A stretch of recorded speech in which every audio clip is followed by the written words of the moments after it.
దాంట్లో ఒక surprise element sir మాకు అంటే అంతఃపురం సినిమా నేను స్కూల్ టైం అంతఃపురం సినిమాలో జగపతి బాబు ఉన్నాడని నాకు తెలియదు, జగపతి బాబు గారు ఉన్నారని నాకు తెలియదు. ఫస్ట్ థింగ్ వెళ్ళిన తర్వాత సినిమా చాలా హార్డ్ హిట్టింగ్గా వెళ్తుంది.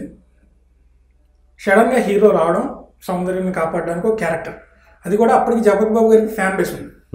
జగపతి బాబు ఫ్యాన్స్ అసోసియేషన్ అని ఇలా బ్యానర్లు కట్టి ఉన్నాయి. సో ఆ కాంటెక్స్లో అయితే కృష్ణ సినిమాలో సర్ప్రైజ్ ఎలిమెంట్ జగపతి బాబు గారి పాత్ర ఉందనే తెలియదు చాలామందికి ఊళ్ళలో. సినిమాలో సౌందర్య సఫరింగ్ స్టేట్లో సడన్గా సారీ చెప్పమంటూ జగపతి బాబు ఎంట్రీ, ఫైట్, థియేటర్లో జగపతి బాబు ఫ్యాన్స్కి మామూలు ఫోన్ కలగదు. ఇది సర్ప్రైజ్ ఎలిమెంట్. ఒక సాధారణ డ్రామాలో స్టార్ హీరో ఉన్నాడని చెప్పకుండా విడుదలైన మొదటి రోజు థియేటర్లో జనాలు చూసి స్టన్ అవ్వాలి. ఇలాంటి సర్ప్రైజ్ ఎలిమెంట్ మీ సినిమా తర్వాత మళ్ళీ ఎవరో చేయలేదు. స్టంట్ అవ్వచ్చు, పబ్లిసిటీ కింద కూడా వాడచ్చు ఫలానా స్టార్ హీరోని పెట్టి, మళ్ళీ ఎవరో చేయలేదు. ఈ యొక్క కాంటెక్స్ట్ మీద మీ అభిప్రాయం ఏంటి? ఏం లేదు, నాకు తెలియదు. అట్లా తెలియదా సార్ మీకు? నాకు సంబంధం లేదు. తర్వాత ఎందుకు చేయలేదు అంటే నేనేం చెప్తాను, వాళ్ళని అడగాలి. నేను చేసేటప్పుడు దానికి అప్పటికి ఇంత మీడియా లేదు, ఇంత పబ్లిసిటీ లేదు. సినిమా రిలీజ్కి ముందు 2-3 ఇంటర్వ్యూలు ఇచ్చేవాళ్ళం, జర్నలిస్టులు రాసేవారు, అంత ప్రింటే ఉండేది కాబట్టి. సో అలాగా ఉంది తప్ప అదేంటో అంత ప్రత్యేకంగా అనుకుని చేసింది కాదు. తెలుసా సార్ మీకు థియేటర్లో జగపతి బాబు గారు ఉన్నారు, నాకు కూడా తెలియదు అని చాలా మంది చెప్పారు.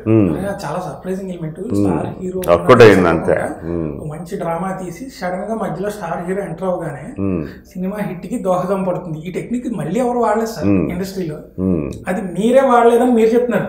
యాక్చువల్లీ అది అలా సెట్ అయింది, అది టెక్నిక్ అని వాడలేదు నేను. ఆ సినిమాకి అవసరమైంది, ఏ సినిమాకి ఆ సినిమా ఒక సర్టన్ రిక్వైర్మెంట్ ఉంటుంది, స్క్రీన్ ప్లే రిక్వైర్మెంట్స్. ప్రతి సినిమాకి ఒకే రకమైన స్క్రీన్ ప్లే ఉండదు. ఆ కథకి ఏం కావాలి, ఈ కథ ఎలా చెప్పాలి, ఎలా చెప్తే నాకు ఇంట్రెస్టింగ్గా అనిపిస్తుంది ఫస్ట్. అప్పుడు నేను జనాలకి ఎలాగ ఇంట్రెస్టింగ్గా చెప్పగలను. ఈ జనాలకి ఇంట్రెస్టింగ్గా చెప్పే విధానంలోనే స్క్రీన్ ప్లే వస్తుంది. అప్పుడు ఆ స్క్రీన్ ప్లేకి ఏమేమి కావాలి, ఫోటోగ్రఫీ ఎలా ఉండాలి, సినిమాటోగ్రఫీ ఎలా ఉండాలి, మ్యూజిక్ ఎలా ఉండాలి, బ్యాక్గ్రౌండ్ స్కోర్స్ ఎలా ఉండాలి, ఎలాంటి యాక్టర్స్ ఉండాలి, ఎలాంటి గెటప్లు ఉండాలి, ఎలాంటి లొకేషన్స్ ఉండాలి, కంపోజిషన్స్, కట్టింగ్స్, ప్రొడక్షన్ ఎలిమెంట్స్. ఆ తర్వాతనే చేయాలనిపించలేదా సార్? అంటే నేను అలా ఫాలో అవును, నేను చెప్పాను కదా ఫాలో ఉన్నాను. చాలా ఫ్రీ ఫ్లోయింగ్గా ఈ కథ ఒక కథ అనుకుంటున్నా, ఆ కథకి ఇది కథ ఎలా చెప్పాలి అనే తప్ప నాది ఆ సినిమా సక్సెస్ అయింది కదా, గులాబీ సక్సెస్ అయింది కదా, ఇంకో గులాబీ తెద్దాం, బంతి పువ్వు తెద్దాం, లేదా నిన్నే పిల్లాడితో హిట్ అయింది కాబట్టి నన్నే పిల్లవాడు నోటి తెద్దాం, మోసపోదామని ఆ టైంలో చాలా మంది ప్రయత్నించారు కదా. అలా కాదు, నన్ను మోసపోవడం అని కాదు, నీ ఆలోచన విధానం కరెక్ట్గా లేదు అబ్బాయి. ఒక సినిమా హిట్ అయినప్పుడు ప్రొడ్యూసరు డెఫినెట్గా నెక్స్ట్ ప్రొడ్యూసర్లు అలాంటి సినిమా అయితే సెక్యూరిటీ ఉంటుంది, సేఫ్టీగా డబ్బులు వచ్చేస్తాయి ఉంటుంది, అది తప్పులేదు పాపం.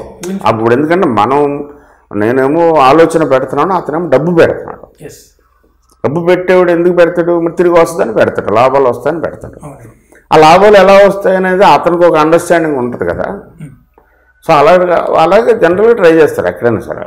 యాక్చువల్లీ మిమ్మల్ని అప్రోచ్ అయ్యే యాక్టర్లు కూడా అంటే సినిమా అంటే ఇప్పుడు నాకు తెలుసని నేను చెప్పను, ఇంకా స్కూల్ టైంలో సినిమా పేరు తెలియని టైంకి జగపతి బాబు లాంటి పాత్ర ఇచ్చేస్తున్నాడేమో, రామ్ చరణ్ సినిమా ఉంది కదా మీది, గోవిందుడు అందరవాడే, జగపతి బాబు లాంటి పాత్ర అయి ఉండొచ్చేమో, అవ్వచ్చేమో, అయితే బాగుంటది, ఇలా ఒక ఫీలింగ్ ఉంటుంది.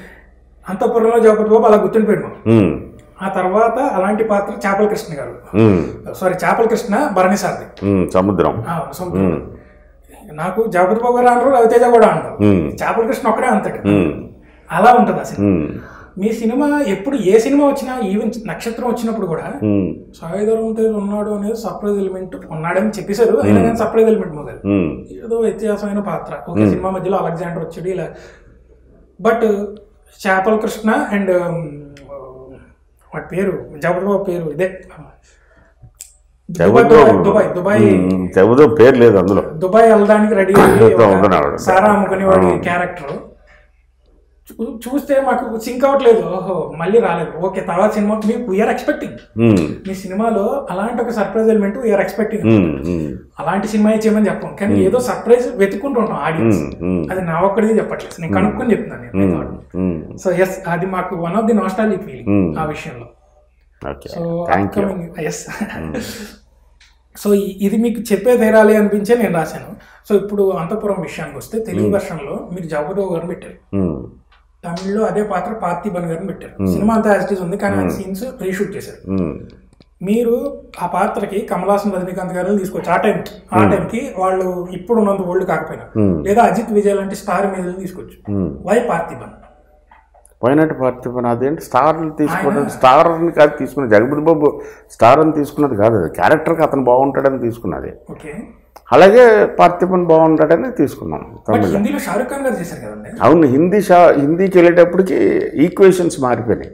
ఓకే, బోనీకి షారుఖ్ అయితే బాగుంటాడు, ప్రాజెక్ట్ కూడా బాగుంటుంది అని అన్నారు. శ్రీదేవి గారు కూడా అదే అన్నారు. సరే ఓకేనన్నా. నాకు హిందీ నెరవు అప్పుడు ఇంకా పూర్తిగా తెలియదు. తెలుసుంటే షారుఖ్ గారిని పెట్టేవారా? పెట్టుండాలి కాదు అంటే ఏమనుకున్నారు, నేను అప్పుడే గోవింద అన్నా, నాకు గోవింద కనిపించాడు. అవును, కానీ బోని శ్రీదేవి గారు అప్పుడు వీళ్ళు ఆబ్లిగేషన్ కాదు, వాళ్ళు మనకంటే ఎక్కువ తెలుసు, అది హిందీ ఫీల్డ్. తెలుగు అయితే నేను చెప్పగలను. Sensibilities of north India, north India business, cinema ఎలా ఉంటుంది అన్నది